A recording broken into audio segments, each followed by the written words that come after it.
Un nouveau jeu, baptisé Zouil, le Cercle des 7 sera très prochainement diffusé sur TF1. Date de diffusion, concept, candidat expert. Télé Loisirs vous dit tout sur ce nouveau grand divertissement présenté par Arthur.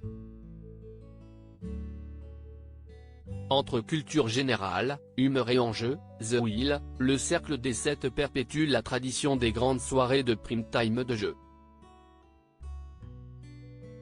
Adapté dans 8 pays, Zouil est un programme anglais toujours diffusé sur la BBC pour la 4e saison et présenté par l'animateur et humoriste Michael McIntyre. Découvrez toutes les infos sur l'adaptation française, présentée très bientôt par Arthur dans un décor démesuré et doté d'un casting 5 étoiles. Quel est le concept de l'adaptation de Zouil BBC en France? Au centre d'une roue géante tournant à 12 km/h et de 12 mètres de diamètre, un candidat anonyme doit répondre à des questions de culture générale. À ses côtés, 7 célébrités expertes dans leur domaine ont pour mission de l'aider à répondre pour remporter un maximum d'argent, 84 000 € maximum. Dans chaque manche, 3 candidats cherchent à se qualifier et à valider cette thématique, de Harry Potter à la cuisine asiatique en passant par le rock, les films de Claude Lelouch, le Stade toulousain, la royauté britannique ou encore l'histoire de la Belgique. À chaque question, à choix multiples, une des 7 célébrités sera désignée par la roue pour les seconder. Mais le hasard associera-t-il le candidat à la célébrité experte dans cette thématique? Le candidat suivra-t-il le choix de la personnalité? Zouil, comment se qualifier pour la finale du jeu télévisé de TF1? À la moindre erreur, le candidat devra retourner au sous-sol pour laisser sa place à un autre candidat tiré au sort parmi les 3. À moins que le hasard ne le fasse remonter sur la grande roue. Le premier à valider le 7e thème est qualifié pour la finale. Idem pour celui de la 2e manche. Les 2 participants sont départagés avec une dernière épreuve. Le finaliste peut choisir de jouer soit avec la meilleure des 7 célébrités invitées, soit la 4e, soit avec celle qui se trouve en bas du classement. En prenant la meilleure, il y aura moins d'argent en jeu qu'avec la 4e, et encore moins qu'avec celle qui a le moins bien répondu depuis le début. Zouil France, quand est diffusé le jeu d'Arthur sur TF1? Le vendredi 9 juin, en prime time sur TF1, a été lancé pour la première fois la roue de Zouil France, à la place de Masked Singer dont la finale sera diffusée le vendredi 2 juin à 21h10. 3 émissions ont été tournées en mars dernier. Le dernier numéro est diffusé vendredi 30 juin 2023. Arthur, qui ne produit pas le jeu, une première en 30 ans de carrière, croit fortement au potentiel du programme. Je pense que c'est le nouveau grand jeu qui arrive sur TF1. En toute humilité car je ne suis ni le créateur ni le producteur, le jeu est produit par Warner Bros, note de la rédaction. Ça peut être l'événement de l'année parce qu'il y a tous les ingrédients pour que cela marche et pour s'amuser. Des candidats frais qui viennent de toute la France, des célébrités au service des candidats, et cela reste un vrai divertissement avec de l'humeur, du jeu, du suspens, de la vanne et de l'émotion, de l'empathie, de la bienveillance. Et de poursuivre, j'aime tellement ce format que j'aurais été vexé qu'il le propose à quelqu'un d'autre. Qui seront les candidats experts de Zouil? Contrairement aux émissions menées par Arthur, vendredi tout est permis, visual suspect, de nombreuses personnalités en dehors de sa bande habituelle ont accepté de participer au programme en tant qu'experts.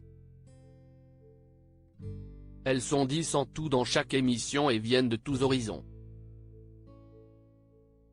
Chacune d'entre elles a choisi 2 spécialités autour desquelles ont été rédigées les questions. On pourra notamment citer Julie Debona, Gérard Jugnot, Caroline Margeridon, Anne Roumanoff, Michel Saran, Chaim, Alex Vizorek, Bernard Werber, Caroline Anglade, Valérie Trierweiler, Philippe Manœuvre, Mathilda May, Karima Charny, Clarisse Agbenienou, Christophe Beaugrand, Franck Leboeuf, Philippe Croison, Yves Camdebord.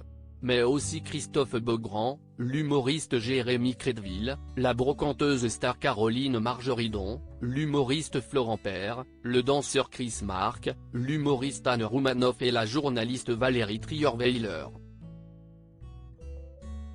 Arthur fier du casting de Zouil, il est complètement dingue. TF1 nous a dit que cela serait bien que je m'amuse avec des visages que je n'ai pas l'habitude d'avoir à mes côtés, et quand j'ai fait le casting avec mes équipes, on est allé chercher des gens que je n'avais jamais rencontrés de ma vie comme Bernard Werber ou Michel Saran. On a un casting complètement dingue. S'enthousiasme Arthur.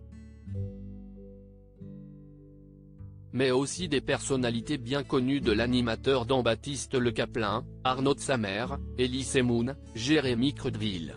Sur 10 célébrités par émission, il n'y en a que 3 qui sont de ma famille, la fameuse bande dont tout le monde parle. J'avais besoin d'être rassuré pour découvrir. Je sais que si jamais je suis fatigué, s'il n'y a pas le rythme que je voudrais, ils vont balancer des vannes, explique l'animateur. Quelle différence y a-t-il avec les versions internationales du jeu? La version française est plus longue que celle diffusée dans les autres pays, elle dure 2 heures au lieu de 58 minutes. Le tournage, quant à lui, a duré plus de 4 heures par émission. La version française est la seule tournée en public, sans personne perchée à 5 mètres de hauteur sur un échafaudage. Dans les autres émissions, ce sont des rires enregistrés ou alors le public regarde sur des écrans dans une autre pièce. La grande roue a été fabriquée en Hollande. Le studio est aussi grand que celui de Masked Singer ou de The Voice. Plus de 5000 questions ont été rédigées pour les 3 émissions mises en boîte afin d'être sûr de ne pas être à court. Quelles audiences pour Zouil? Pour son lancement le 9 juin 2023, la première partie de Zouil a attiré 2,56 millions de curieux, soit 14,2% de part de marché. La suite a fidélisé 2,36 millions de téléspectateurs, soit 18,2% du public âgé de 4 ans et plus. Le deuxième numéro, diffusé le 23 juin, a rassemblé 1,89 million de personnes avec sa première partie, 11,7% de PDA, et 1,71 avec la seconde, loin derrière France 2 qui diffusait l'avant-dernier épisode de la saison 4 de Tropique Criminel qui a rassemblé 3,96 millions, 24,4% de PDA, de téléspectateurs le même soir.